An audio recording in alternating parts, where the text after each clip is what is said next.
Hello everybody, I want to show you with this video how you can power off the Apple iPhone 16.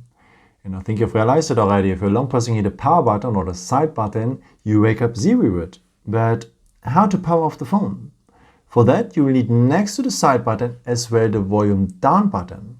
Long press now these both buttons together and then you're finally at the power menu. So just slide in here like this to power off the phone.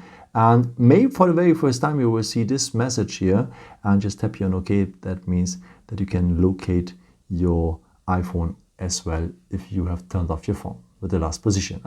So that's it. The phone is turned off. Pretty easy, as you can see.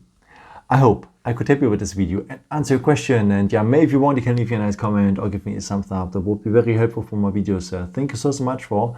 I've created also some other videos if you're interested in with some more tips and tricks and so on. I can also subscribe me if you haven't done it before. Thank you so much for your support and yeah, maybe until next time.